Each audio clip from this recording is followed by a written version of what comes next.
예수님께서 십자가에 달리셔서 6시간 동안 고난당하시고 죽으셨다가 장사되시고 그리고 3일 동안 무덤에 계시다가 부활하신, 그래서 빈 무덤을 만드신 것을 기념하는 부활주일입니다. 우리 교회는 지난 한 주간 동안 미디어 금식 또는 디지털 금식 이렇게 해서 여러분들이 아마 한 주간을 주님의 고난에 동참하는 심정으로 그렇게 아마 보내셨을 것으로 생각됩니다. 오늘 이제 부활주일인데요, 예수님 다시 살아나신 것을 기억하고 감사하는 마음으로 예배를 드리는, 교회 절기로 따지면 이제 큰 절기, 양대 절기가 있죠. 예수님께서 이 땅에 오신 것을 기념하는 성탄절이 있고, 예수님께서 죽으셨다가 다시 살아나신 것을 기념하는 부활주일이 교회의 양대 절기입니다. 그 중에 오늘 우리가 부활주일 감사 예배를 드리고 있습니다. 오늘 본문 말씀을 보면 이 성경을 기록할 당시에 고린도 교회 안에 성도들 가운데에는 사람이 죽었다가 다시 살아난다고 하는 이 사실을 잘 믿지 않던 사람들이 꽤 있었던 것을 이제 알 수가 있습니다. 사람이 죽었다 살아날 수 없다고 하는 거죠. 부활이라고 하는 것을 의심하던 사람들이 꽤 많이 있었던 것을 오늘 성경의 내용을 보면 알 수가 있습니다. 꽤 많이 있었다. 어떻게 알 수 있는가? 바울이 아주 세게 강조하면서 계속 다시 사람이 살아난다, 또 마찬가지로 예수님 부활한다, 이 이야기를 계속 반복하는 것을 보면 이것을 알 수가 있습니다. 바울은 부활하신 예수님을 직접 만나고 회심한 사람이죠. 다메섹이라고 하는 그 도시로 이동하다가 부활하신 예수님을 만나고 신앙 고백을 했던 그래서 예수님의 부활을 아주 확신하는 그런 인물이 바울입니다. 그 바울이 고린도 교회 안에 예수님의 다시 살아나심을 인정하지 않는 그런 사람들이 있는 것을 매우 안타깝게 여기고 그 부분을 아주 강하게 그런 잘못된 또는 그런 신앙이 바른 신앙이 아닌 것을 지금 말씀을 통해서 가르쳐 주고 있습니다. 여러분, 이 고린도는 그리스에 있는 도시입니다. 지금도 고린도라고 하는 지역이 있습니다. 그 지역은 이제 그리스이기 때문에 헬라 문화권이죠. 이제 고대 헬라 문화가 갖는 그 내세관이라고 할까요? 어떤 영생관이라고 할까요? 그런 이 세계관은 지금 이 땅에서 사는 것이 이제 육신의 삶은 끝이고 그 다음에 영혼은 계속 지속된다고 하는 그런 개념을 그들이 가지고 있었습니다. 살긴 사는데 부활해서 사는 게 아니고 영혼이 살아간다, 이런 개념이 그 헬라 문화의 그 내세관이었습니다. 고린도 교회 안에도 이제 그런 문화적 영향일 것으로 보이는데요. 그런 성도들이 있었던 것이죠. 육체의 부활, 이 몸의 부활은 도무지 그들이 믿지 못했던 것을 볼 수가 있어요. 그런 차원에서 예수님의 부활, 예수님도 몸이 부활하셨는데 예수님의 부활을 그들이 역시 인정하지 않았던 것을 우리가 알 수 있습니다. 12절 말씀을 보면 그리스도께서 죽은 자 가운데서 다시 살아나셨다, 부활하셨다는 것이 전파되었거늘 너희 중에서, 너희는 이제 교회 성도들에게죠, 너희 중에서 어떤 사람들은 어찌하여 죽은 자 가운데서 부활이 없다 하느냐. 그들 교회 안에 사람들 가운데 어떤 사람들로 표현된 부활을 믿지 않냐 하는 사람들이 있었다. 그러니까 거기에 예수님이 부활하신 게 분명한데 예수님의 부활도 인정하지 않는 그런 사람들이 있었다고 하는 것이죠. 그런 자들에게 바울이 확실하게 해주고 싶은 것이 무엇인가 하면 죽은 자 다시 살아난다 하는 거죠. 죽은 자가 부활한다고 하는 것을 그들에게 확신시켜주고, 그 죽은 자가 부활하는데 거기에 첫 번째로 이 죽은 자의 부활은 바로 예수 그리스도이시다 하는 것을 그들에게 교훈하고 있습니다. 예수님이 죽었다가 살아나셨다 하는 것을 강조해서 지금 말씀해 주고 있는 것이죠. 그리고 동시에 그 결과로 예수님이 첫 열매로 표현되는 우리 20절에 보면 잠자는 자들의 첫 열매가 되셨다 이렇게 되어 있습니다. 첫 열매이시니 예수님을 믿는 자들이 역시 예수님이 부활하신 것처럼 그런 몸의 부활이 있을 것을 바울이 강조해서 지금 가르쳐 주고 있는 것이죠. 고린도전서 15장은 부활과 관련해서 아주 중요한 가르침들을 여러 가지 말씀해 주고 있습니다. 특별히 이제 3절과 4절 말씀을 보면 예수님의 죽으심과 부활하심이 성경대로 이루어졌다는 거죠. 3절, 내가 받은 것을 먼저 너희에게 전하였노니 이는 성경대로 그리스도께서 우리 죄를 위하여 죽으시고, 예수님이 죽으신 것이 우리들의 죄 때문에 죽으셨다는 것이고요, 장사 지낸 바 되셨다가 성경대로 사흘 만에 부활 다시 살아나셨다는 것입니다. 이것이 우리가 믿고 있는 신앙의 핵심입니다. 복음입니다. 우리의 신앙의 근거가 예수님이 죽었다가 다시 살아나셨다고 하는 이 죽으심과 부활하심이 우리의 신앙의 근거입니다. 지금 고린도 교회 성도들은 이 사실을 잘 믿지 않고 있었다고 하는 것이죠.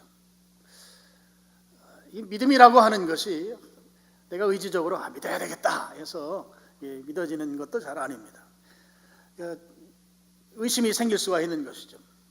믿고 싶은데 안 믿어지는 경우도 있다고 하는 말씀입니다. 사람이 죽었다가 다시 살아난다고 하는 이 사실을 당시 헬라 문화 속에서 믿는다고 하는 것이 여간 어려운 일이 아니었던 것이죠. 그래서 그들은 사람이 어떻게 죽었다가 다시 살아날 수 있는가, 더군다나 장사 지낸 바 됐다, 무덤에 묻혔다가 묻힌 자가 어떻게 살아날 수 있는가를 그들 당시의 세계관 속에서는 도무지 인정할 수 없었던 것이고요. 그래서 그들은 그런 말을 하는 것이죠. 내가 눈으로 확인하기 전까지는 그걸 믿을 수가 없다 하는 그런 태도를 그들이 가졌던 것이죠. 예수님이 죽으셨다가 장사되셨다가 부활하셨는데 그 사실을 쉽게 받아들이지 못하고 있었던 것이 고린도 교회, 특별히 헬라 문화를 가지고 있던 사람들에게 나타났었던 것이죠. 마찬가지로 물론 헬라 문화뿐만 아니라 예수님의 제자들도 예수님께서 죽으셨다가 부활하신 사실을 바로 믿지 못했습니다.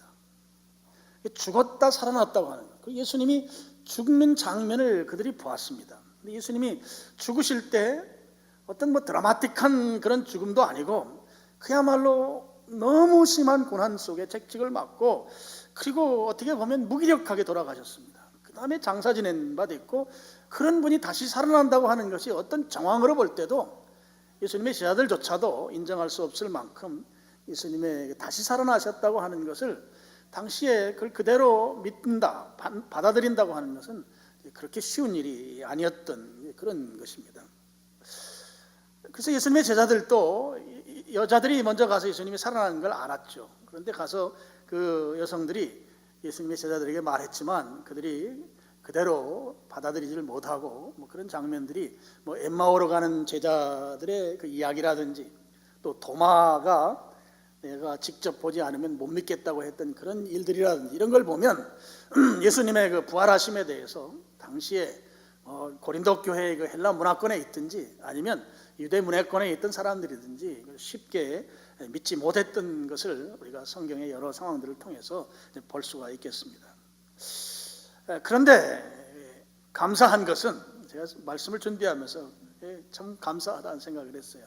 왜 감사한가 하면 예수님의 제자들도 못 믿는데 우리는 믿고 있다고 하는 것이죠. 이게 감사한 일입니다. 여러분, 예수님의 죽으셨다가 부활하신 걸 믿으십니까? 아멘 소리가 커서 너무 좋습니다. 예수님이 죽으셨다가 다시 살아나셨습니다. 근데 그거를 당시의 사람들은 지금 못 믿어서 쩔쩔매고 있는데, 우리 2000년이나 지나서 그 예전에 일어난 그 일을 스스럼 없이 여러분이 얼굴에 미소를 띠면서 아멘 하고 계시단 말이죠. 이 사실이 놀라운 사실인 것이죠. 우리가 예수님의 부활을 믿고 있다는 거예요. 부활을. 예수님이 다시 살아나셨다고 하는 이 사실을 우리가 믿고 있습니다. 이 세상에 2000년 전에 있었던 이 일을 죽으셨다가 살아나셨다고 하는 것을 우리가 의심하지 않습니다. 그대로 믿습니다. 얼마나 놀라운 일이십니까? 이 일이 어떻게 가능한가? 성경에 다 나와 있습니다. 여러분 로마서 10장 9절 말씀 우리 스크린 보시고 같이 읽겠습니다. 내가 만일 내 입으로 예수를 주로 시인하며 또 하나님께서 그를 죽은 자 가운데서 살리신 것을 내 마음에 믿으면 구원을 받으리라. 여러분 아멘이시죠? 네, 아멘입니다. 아멘입니다. 내가 만일 내 입으로 예수님을 주로 시인한다. 예수님이 내 인생의 핸들을 잡으신 분으로 인정하는 것이죠. 예수님이 주님이라고 하는 것을 시인하고 또 하나님께서 예수님을 죽은 자 가운데 다시 살리신 것, 부활을 내가 마음에 믿으면, 내 인격에 믿으면 구원을 받으리라 그랬습니다. 내가 믿으면, 예수님의 부활을 믿는다고 하는 것은 구원받았다는 것이죠. 얼마나 흥분되는 일입니까? 여러분 다 예수님 죽으셨다가 다시 살아나신 걸 믿습니다 하고 아멘 하셨잖아요. 그 사실을 믿으면 그것이 바로 구원받은 것이다 하는 거예요. 하나님의 자녀가 됐다고 하는 것입니다. 근데 이것이 내가 가지고 있는 내 경험과 내 지성으로 된 것인가? 내 것으로는 이게 불가능하죠. 그것도 성경에 나와 있어요. 어떻게 이런 믿음이 가능한가? 고린도전서 12장 3절 하반절입니다. 또 같이 읽겠습니다. 시작.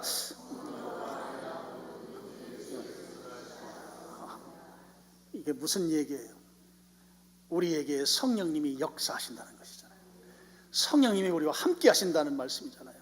여러분 성령님께서 성령으로 말미암지 아니하고는 아무도 예수님을 주라고 할 수 없다고 했는데 우리가 그 예수님을 주로 인정하고 부활을 믿고 있단 말이에요. 내 것으로 된 것이 아니고 성령님께서 그렇게 해주셨다고 하는 사실입니다. 그러면 이걸 뭘 의미하는 거예요? 성령님이 나하고 함께 한다고 하는 것을 우리가 이미 우리의 고백을 통해서 이미 인정하고 있는 것입니다. 요한복음 14장 17절 말씀을 또 한번 같이 읽어보시죠. 그는 진리의 영이라 세상은 능히 그를 받지 못하나니 이는 그를 보지도 못하고 알지도 못함이라. 그러나 너희는 그를 아나니 그는 너희와 함께 거하시며 또 너희 속에 계시겠음이라. 그는 성령님이십니다. 진리의 영 성령님. 그분이 우리와 함께 계시겠다는 거죠. 여러분 지금 성령님이 여러분과 함께 계신 걸 믿으십니까? 정말 믿으십니까? 네. 옛날에 김장환 목사님이 그 전두환 전 대통령을 만나러 가서 예수님 믿으라고. 그러니까 전두환 대통령이 예수님 믿고 있다고 그랬대요. 그 믿음 말고 예수님을 제대로 믿으라고. 우리 그 의미를 알잖아요. 예수님 믿으라는 말의 의미, 또 그분이 예수님 믿는다고 한 말의 의미를 우리는 알아요. 예수님 믿는다, 나 믿는다고. 예수님 믿으라는 말이에요. 예수님 믿으라고. 지금 성령님이 우리와 함께 계신다. 그걸 믿으시길 축원합니다. 이게 믿어져야 합니다. 우리 가운데 있어요. 어몽유예요. 우리 가운데 계신 분이 지금 여기 계시단 말이에요. 우리 눈에 보이지 않습니다. 성령님이라는 용어와 바람이라는 용어가 헬라 말로는 같아요. 바람이 눈에 보이지 않아요. 그죠? 성령님 눈에 보이지 않아요. 바람이 불면 바람이 있다는 걸 알아요. 성령님이 역사하시면 성령님이 계시다는 걸 아는 거예요. 지금 우리가 예수님을 주로 고백했어요. 성령님이 아니면 안 되는 것이죠. 성령님이 함께 하시는 사실이라는 거예요. 성령님 나와 함께 하시는 것이죠. 그 구절 다시 한번 더 띄워주세요. 그 뒤에 마지막 부분에 또 너희 속에 계시겠습니다. 성령님이 우리와 함께 계시면서 동시에 우리 안에 계신 분이시다 하는 것입니다. 우리 안에 계세요. 여러분 그걸 인정하셔야 돼요. 나 혼자가 아니에요. 나를 홀로 내버려 두지 않았어요. 여러분 우리 신자는 외로워하면 안 돼요. 옆에 분 한번 보세요. 외로워할 것 같은데 절대 외로워하면 안 돼요. 누가 계시기 때문에? 성령님이 내 안에 계시기 때문에. 내 안에 계세요. 내 안에. 그걸 인정하시길 바랍니다. 인정하면 체험되는 줄로 믿으시길 바랍니다. 왜 나 혼자 산다고 생각하냐고. 절대 아니에요. 예수님을 주로 고백하고 예수님의 부활을 믿는 자에게는 성령님이 함께 계시고 우리와 함께 계셔요. 동시에 우리 안에 계세요. 내 안에 계십니다. 인정하셔야 합니다. 나는 혼자가 아니에요. 성령님과 함께하는 삶을 사는 것이죠.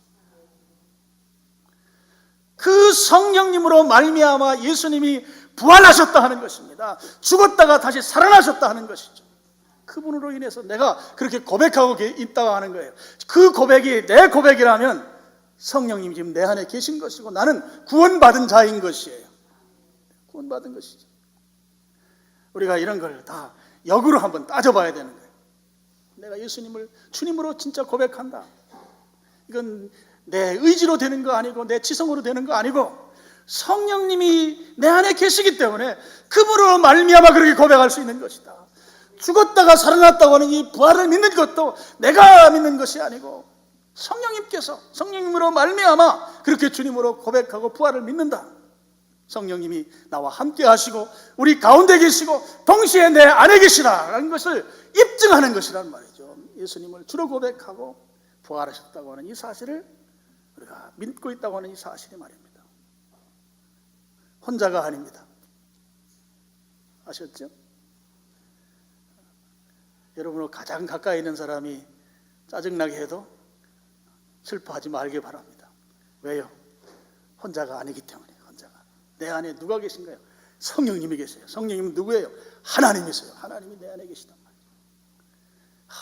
말이에요. 너무너무 벅찬 일이에요. 이 감동 속에 사시길 축원합니다. 이게 간단한 사람이 아니에요. 우리가 성령님을 모시고 사는, 성령님이 나를 겉옷처럼 입고 계시단 말이에요. 너무너무 놀라운 일이시죠. 너무너무 참 감격스러운 일이 아닐 수가 없습니다. 우리가 부활을 믿는다. 예수님의 부활, 다시 살아나심을 믿는다고 하는 것은 역으로 보면 내가 그리스도인이다. 그리스도, 예수님을 믿는 자인 것이죠. 신자가 아니면 그렇게 말할 수 없어요. 요한복음 14장 17절도 세상은 모른다. 세상은 성령을 몰라요. 알지도 못하고 듣지도 못하고 보지도 못하는 거예요. 우리는 알아요. 성령님이 내 안에 계십니다 하니까 여러분 아멘 하시잖아요. 알고 계시잖아요. 아멘 하시잖아요. 세상에 미친 사람들이라고 할지 모르겠어요. 여러분 그분이 우리가 함께 하시는 것이죠. 그래서 의식하면서 사는 게 중요해요. 의식하면서 사는 게. 성령님께서 나와 함께 하시고 내 안에서 일하신다 하는 것입니다. 여러분 그렇기 때문에 우리는 하나님의 자녀인 것이죠. 성령님이 함께하는 자입니다. 구원받은 자입니다. 성령님을 통해서 우리가 살아가는 자이고 그렇게 고백하는 자이고 결코 외로운 자가 아니라고 하는 것이죠. 성령님께서 우리가 동행하고 계시기 때문입니다. 예수님이 우리 말씀에도 보면 3절에 15장 3절에 우리 죄를 위해서 죽으셨다 그랬어요. 이거를 대속이라고 그래요. 대속. 대속이란 말은 우리가 죄가 있어요. 그래서 성경에 보면 죄의 값, 죄의 삭은 사망이다. 죄에 대해서 일당을 받아야 되는데 일당이 사망이에요. 근데 이 사망을 내가 값을 치러야 되잖아요. 값을 치르려고 하는데 예수님이 계시다가 손을 든 거예요. 내가 저 친구의 죄값을 치르겠다고. 그 예수님께서 나서셔서 그 죄값을 다 치러주신 거예요. 그것을 대속이라고 말하는 거죠. 대신 값을 치러주시기 위해서 내가 죽어야 될 죽음을 예수님이 죽으셨단 말입니다. 예수님이. 그리고 예수님께서 죽으신 것으로 끝난 것이 아니라 죽으신 것을 확인시켜 주기 위해서 다시 살아나셨습니다. 이게 부활입니다. 여러분 14절 말씀 한번 보시죠. 14절. 그리스도께서 만일 다시 살아나지 못하였으면 우리가 전파하는 것도 헛것이요 또 너희 믿음도 헛것이다. 믿음이 헛것이라는 거예요. 그리고 17절 한번 보시죠. 17절 그리스도께서 다시 살아나신 일이 없으면 부활이 없으면 너희의 믿음도 헛되고 너희가 여전히 죄 가운데 있을 것이다. 여러분 이 부활이라고 하는 것을 통해서 우리는 무엇을 확인할 수 있는가 하면 죄가 용서함 받았다는 것을 확인할 수 있는 거예요. 제가 부활 이야기할 때마다 자주 말씀드리는 거지만 여러분 한번 생각해 보세요. 예수님이 내가 죽어야 될 죄값을 손들고 내가 저 친구의 죄값을 대신해서 내가 죽겠습니다. 대신 죽어주셨어요. 죽어주셨는데 다시 살아나지 않으시면 이게 헷갈리는 거예요. 왜 헷갈리는가 하면 예수님이 내 대신 죽으신 거 분명한 것 같은데 혹시 예수님 당신 스스로의 죄 때문에 죽은 것은 아닐까? 걱정, 염려, 근심이 거기에 붙어 있는 것이죠. 살아나셔서 내가 내 죄를 위해서 죽었다고 살아나심으로 인해서 내 죄 사함, 내 죄 용서가 대신 죽어주신 것을 입증하는 것이 되지 아니하고 그냥 죽은 채로 끝나버리면 그것에 대해서 내 죄를 대신해서 죽었다고 하는 것을 증명할 수가 없다는 것입니다. 그래서 지금 17절 말씀은 너희 믿음이 헛되고 너희가 여전히 죄 가운데 있다고 하는 말씀은 예수님이 부활하지 아니하면 바울 이야기는 그건 예수님 죄 때문에 죽은 거야, 이 뜻이에요. 여전히 내 죄를 대신해서 죽은 것이 안 된다는 말이에요. 살아날 때에만 예수님께서 내 죄를 대신해서 죽은 것이 되는 것이다 하는 말씀입니다. 부활이 그만큼 중요하다는 것이죠. 내 죄를 대신해 죽으셨다고 하는 것이 증명시키는 방법이 예수님 다시 살아나는 것이다. 다시 안 살아나면 바울의 이 17절의 이야기로 따지면 예수님의 죄 때문에 죽은 것이다. 여전히 내 죄가 대신 죽어주심으로 해서 이 죄가 해결된 게 아니다 하는 말씀인 것이죠. 그래서 예수님께서 부활하신 것은 바로 내 죄를 대신해서 죽으셨다고 하는 것을 확실하게 증명하시는 확실한 증명 방법이 예수님의 부활이다 하는 것입니다. 예수님 부활하심으로 인해서 내 죄를 대신해서 죽으신 것이 확실하게 증명하셨다 하는 말씀입니다. 여러분 19절 말씀도 한번 보실까요? 19절.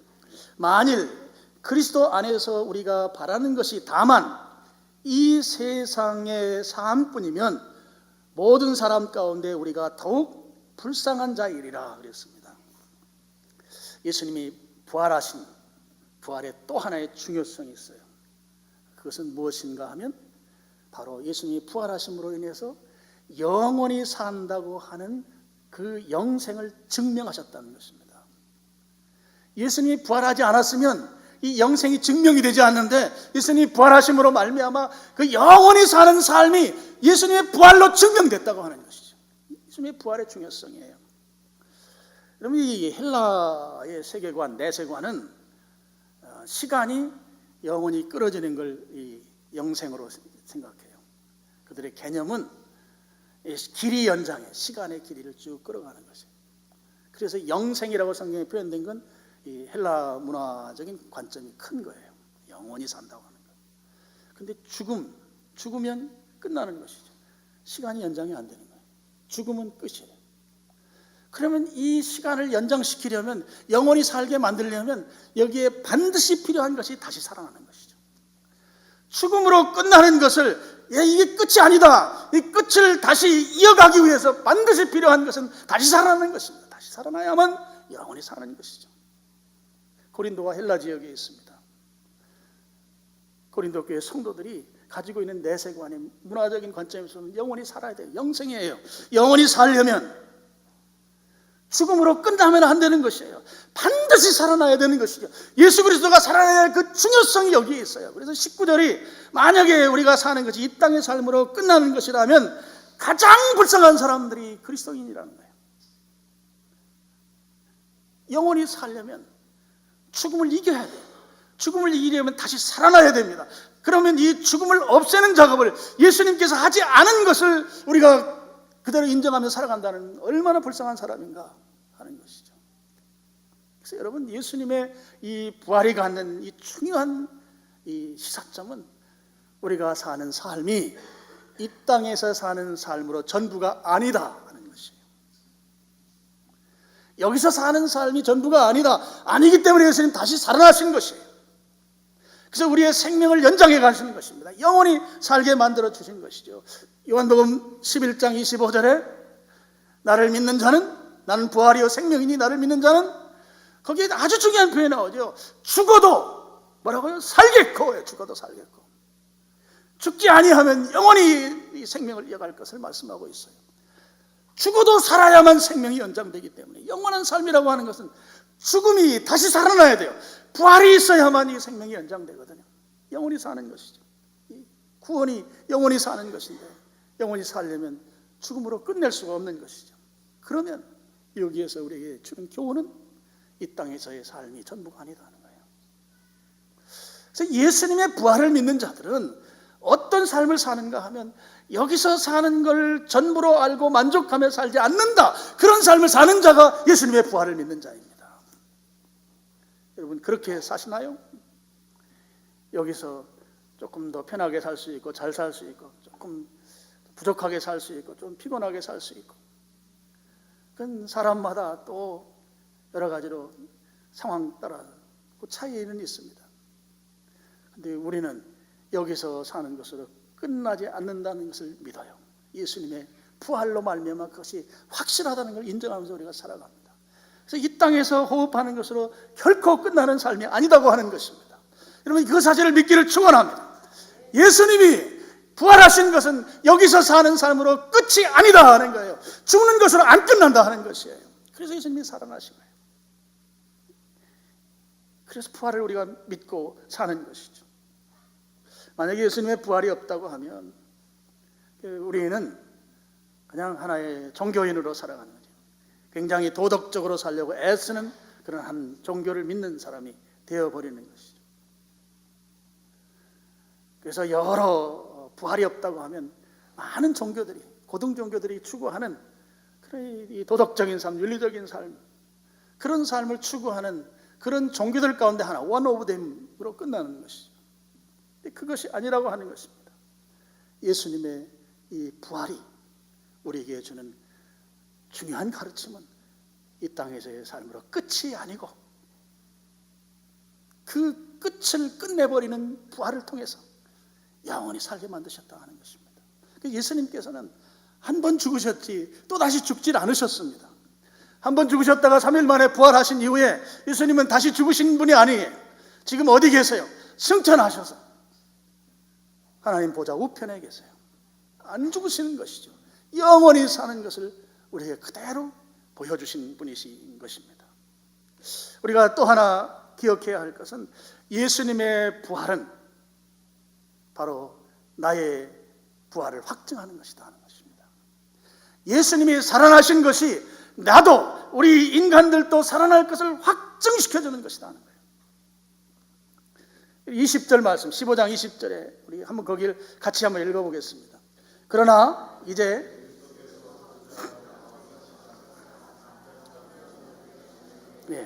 잠자는 자들의 첫 열매.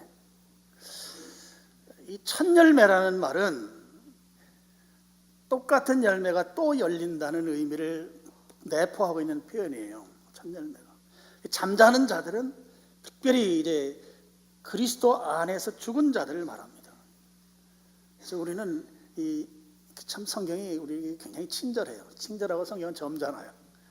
그래서 진짜 죽은 자하고 독자들이 헷갈릴까봐 안 죽었어. 죽긴 죽은 건데, 야 이거 헷갈리지 마라 하면서 잠잔다고 표현하고 있어요. 신자들의 죽음을 이제 의미하는 말이죠. 잠자는 자들의 첫 열매가 예수님이 되셨다는 것입니다. 그래서 예수님께서 첫 번째로 부활하셨습니다. 첫 열매로. 동시에 두 번째 열매, 세 번째 열매, 똑같은 열매가 다시 열릴 것인데 그 열매는 바로 잠자는 자들, 신자들을 말하는 거죠. 우리 예수님 믿는 사람들을 말하는 것입니다. 여러분, 예수님 안에서 죽은 자들은 예수님처럼 다 부활할 것입니다. 예수님 십자가에 못 박힐 때 구약 성도들 일부가 부활하는 사건이 있어요, 성경에. 그것은 하나의 저는 우리에게 주시는 샘플이라고 믿습니다. 예수님께서 재림하실 때, 다시 오실 때 우리는 부활할 것입니다. 예수님과 똑같이 부활하실 거예요. 예수님과 똑같은 열매를 우리가 맺을 것이라고 하는 것이죠. 잠자는 자들은 예수님 같은 열매를 맺게 될 것입니다. 예수님이 부활하신 것처럼 우리도 부활한다고요. 예수님이 몸으로 부활하셨어요. 육신을 가지셨어요. 물론 부활하시기 전의 몸과 부활하신 이후의 몸은 차이가 있어요. 성경에 보면 어떤 자연 법칙을 초월한 그런 부활체로 예수님 부활하셨습니다. 지구의 그 인력을 초월해서 하늘로 승천하신다든지, 어떤 시공간을 개념 없이 시공간을 초월하셔서 이동을 하신다든지, 이런 모습들이 부활 이후에 우리에게 보여주신 모습입니다. 그래서 신령한 몸으로 부활하셨다, 이렇게 성경 기록하고 있어요.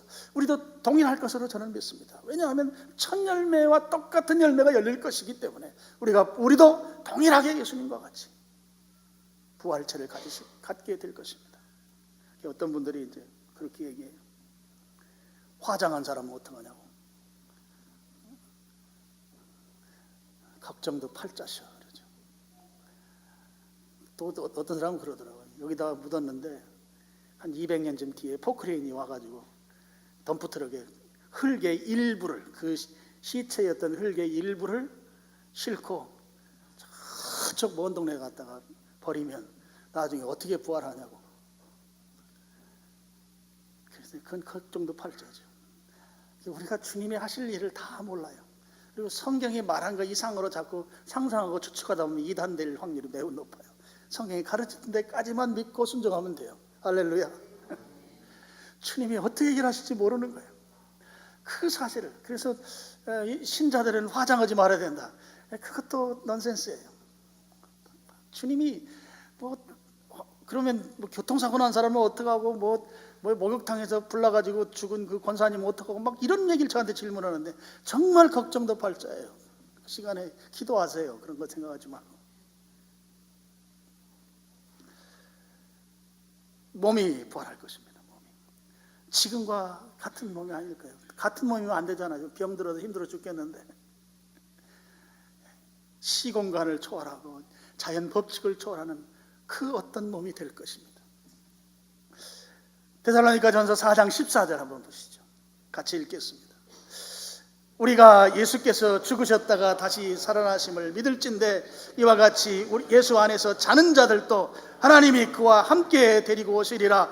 예수님이 죽으셨다가 다시 살아나는 이 부활을 믿으면 예수님 안에서 자는 자들, 신앙생활 하다가 예수님을 주로 고백하고 이 땅에서의 삶을 마감지은 그 사람들, 자는 자들도 하나님이 부활시키셔서 데리고 오신다. 마지막 때의 이야기이죠. 결론입니다. 부활은 두 가지 양상으로 나타날 거예요. 요한복음 5장 29절에 있습니다. 같이 한번 보시죠. 선을 행한 자는 생명의 부활로, 악을 행한 자는 저주의 부활로. 예수님이 부활한 것처럼 부활이 있는데 우리에게 나타나는 부활은 두 종류다는 거죠. 하나는 생명의 부활이에요. 생명의 부활. 여러분, 이 생명은 유대적인 내세관을 담고 있어요. 생명이라는. 영생은 헬라적인 내세관을 담고 있고, 생명은 유대적 세계관이에요. 헬라적인 세계관은 길이를, 시간을 연장시키는 영생이에요. 그래서 영생입니다. 시간이 죽은 자가 죽음으로 끝인데 이 영생을 하려면 이 죽음으로 끝이 되면 안 되거든요. 그래서 반드시 부활해야 돼요. 부활해서 길이를 연장해 가요. 이게 헬라적인 영생관이에요. 구원이 그렇게 이루어져요. 그래서 영생이라는 표현은 헬라적인 관점이 있어요. 그럼 유대적인 관점은 장소를 이동해요. 장소. 요한복음 5장 24절에 사망의 장소에서 생명의 장소로 옮겼느니라. 장소를 옮기는 거예요. 요한복음 14장에 내가 아버지께로 가서 처소를 만들어 놓으면, 예비하면 내가 너희를 데리러 오겠다. 장소를 이동하는 개념이 유대인들의 개념이에요. 여기에 선을 행한 자는 생명의 부활로, 유대의 개념이에요. 생명은 유대 개념입니다. 사망의 자리에 있는 자를 생명의 자리로 옮기는 것이죠. 선을 행했다. 그 다음에 악을 행한 자는 저주의 부활, 생명의 부활과 저주의 부활로, 부활이 두 가지로 우리에게 나타나는데요. 여기에 행했다는 표현이, 두 표현이 같이 있어요. 제가 영어 성경도 보니까 똑같은 단어를 썼는데 헬란말 성경, 원래 쓴 성경에 저 행했다는 단어가 다른 단어예요. 그래서 의미가 달라요.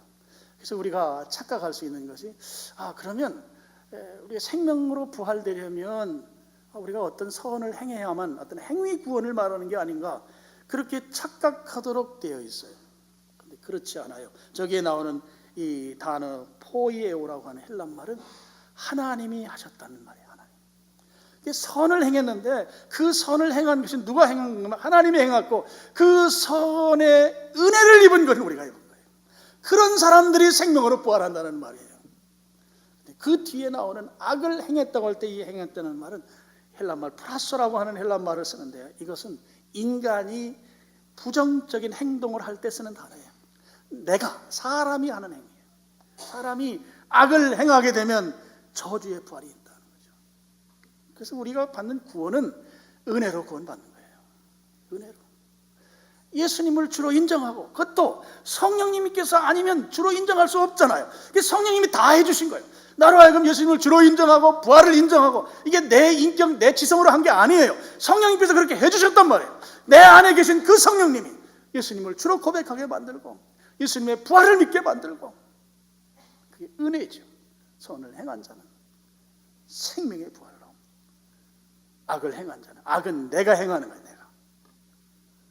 내 행위의 결과로 저주의 부활이 온다고 하는 것입니다. 여러분, 우리는 주님의 은혜를 입은 자들이죠. 주님께서 부활하신 걸 믿는 자들이에요. 우리도 동일하게 부활할 것을 믿습니다. 예수님이 첫 열매이기 때문에 그 열매와 똑같은 열매가 우리에게도 적용될 것을 우리를 믿습니다. 확실하게 믿으시길 축원합니다. 예수님과 같이 우리도 부활할 것이에요. 영혼만 부활하는 게 아니란 말이에요. 성경의 가르침은 그렇지가 않아요. 예수님 분명히 손에 못자국 난 그것을 도마에게 보여주셨어요. 그 몸이 다시 부활하신 거예요. 근데 달라요. 부활 전과 이후의 몸은 다릅니다.